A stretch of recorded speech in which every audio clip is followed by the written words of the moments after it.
welcome back to another episode of SSP. Today, I realized that one carpet duplicator was not going to be enough for the nether roof project, so 2 was my next best option. I picked up the materials from home, and upon getting back to the carpet duplicator, I switched out the dark green carpet to a light green carpet. And I missed the block. I did the walk of shame back to the proper piston, and that got a duplicating while I aimlessly looked through all my shulkers and chests. I was looking for a singular quartz blurb. I've muted the sound, not for your convenience, otherwise the video would sound like... But I've instead muted it because I wanted to listen to a documentary. I'm saving you from hours of alligators, okay? My mic was apparently on though, so enjoy.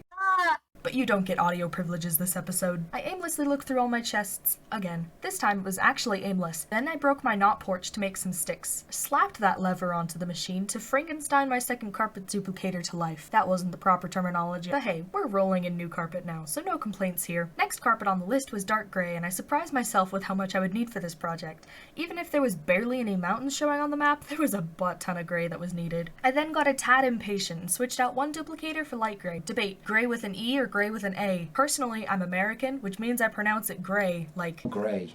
Okay, that was way funnier in my head. Apparently, gray isn't affected by southern accents. The audacity. I moved on to orange once dark gray was done, and then when the sun went to bed, I went to bed. Psych. How does it feel to be lied to? I went to the nether to knock out more of the nether roof project. In case I didn't explain it too well last episode, it's just a replication of the overworld, so I actually have a sense of direction on the nether roof. I legit only did that portion of the ocean before going back to the overworld to get more blue carpet. Oh wait, now I've just lied to myself. Okay. So I figured out there was a pause feature, and I paused while recording the nether roof, good call. But I didn't record the final result when I was done, bad call. I only mildly disappoint myself on occasion. And finally, my work is done. I could work on more project in peace. I looked into every shulker before breaking it like a productive lad, and then didn't go to the nether. Are you seeing a pattern of behavior here? I'm seeing a pattern of behavior. I started working on the guardian farm. I'm actually gonna get some experience now. Skeletons are nice. I'd rather stay at the farm for like 0.2 seconds rather than slapping on an hour-long YouTube video waiting for my stuff to heal. I'm productive on occasion, I promise. I realized that I turned off my particles and fixed that. Now I can see when I'm about to die by guardian beams. Here's a compilation of all the guardian beams.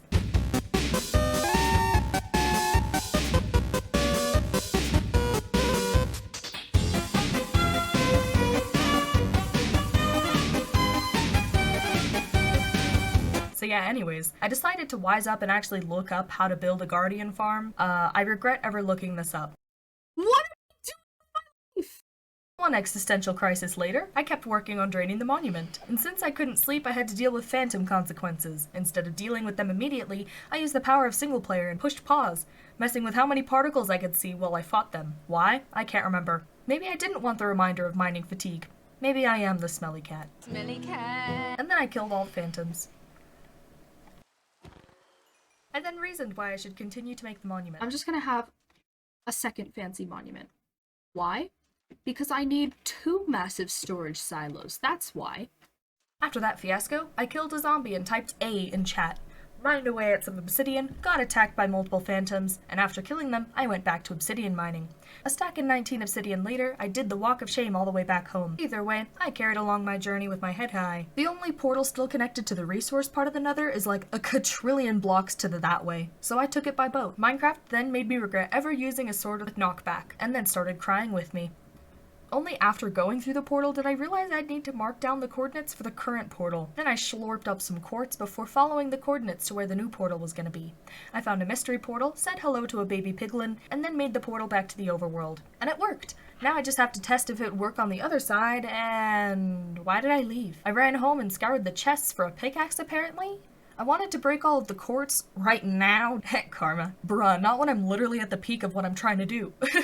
There's a time and a place, what the heck? I got 1 quartz per block, which was pretty meh, but definitely made me grateful for the fortune pickaxe that I used to have. Did I break it or something? I don't remember what happened to it. The stone pickaxe broke, so I assume that happened with my normal pickaxe as well. A wooden pickaxe would solve all of my problems, and I surprisingly stuck with it throughout the entire chunk. I crafted quartz into stairs and made my way through the nether, and it spat me out of the wrong portal. Upon going back out, it spat me out of the wrong portal again. So I ran home, and while dropping into the water, I managed to clip the edge and died.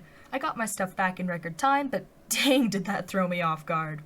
Instead of fixing my problem with the broken portals, I immediately opted to stare off into the distance, and it worked! I forgot about the portal brokenness, and instead of flying to the Philza monument, I decided to take a shortcut through the portal, and then I remembered it was broken. It did the same thing, spitting me out at the other portal, and it made me do the walk of shame all the way back to my house. And guess what I did? I forgot the portal was broken and I did it again and again. This time there were pillagers though, so I flew around instead of dealing with them, and then went through again, this time with a plan. I mined it down so I didn't have to deal with the consequences of my actions and went up through the nether roof because I had a plan. I stared at the ground in disbelief. I wasn't expecting that to work. After I made it back safely, I did call it a day.